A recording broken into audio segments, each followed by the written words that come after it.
I know I've said this in previous lectures, but I'll say it again. Be persistent in your journey and the pursuit of your goals. Calvin Coolidge said nothing in the world will take the place of persistence. You probably remember hearing this in stories since you were a little kid. The one about the eensy-weensy spider and the little hand gestures that went along with it. The eensy-weensy spider who got washed down the drain pipe. But out came the sun, and the spider tried to go back up the drain spout. He saw the light and thought he'd take one more stab at it, more persistent than he was before. And he'll make it up that drain pipe and tell his kids about the story and teach them to be persistent in their journey. Andrew Matthews wrote in one of his books that failure is the fertilizer of success, and history seems to prove this. History's greatest success stories have failed so much more than the average person. Who do you think is one of our greatest presidents?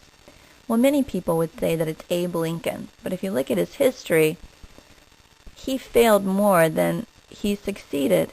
He failed in business in 1831. In 32, he was defeated for the legislature. In 1832, he failed in his business.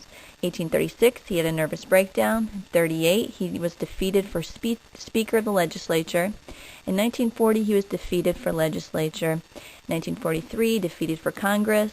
1946, he finally got elected to Congress. 1948, he couldn't get reelected. 1955, defeated for the Senate. 1956, defeated for Vice President. In 1858, he was defeated for the Senate again. But is it all these failures that you remember about Lincoln? No, you remember that in 1860, he was elected for president and became one of the greatest presidents ever known. You can test this out. If you ask a sixth grader about Abe Lincoln, she's not going to say, oh yes, he was the fellow that failed in business in 1832. No, it's not the temporary, momentary, intervening failures that count. It's the last big victory that makes the biggest difference in your life. According to psychologist Mike McCaffrey, success is knowing your values and goals and living your life in accordance with them. When people don't know what their values are, they often try to find success through wealth, power, fame, attractiveness, never sure of how these things will really make them happy. When considering all the things worth having, also consider all the things worth being. How do you define success?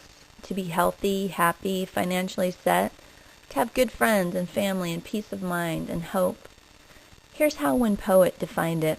To laugh often and much, to win the respect of intelligent people and the affection of children, to earn the appreciation of honest critics and endure the betrayal of false friends, to appreciate beauty, to find the best in others, to leave the world a bit better, whether by a healthy child, a garden patch, or a redeemed social condition, to know even one life has breathed easier because you lived.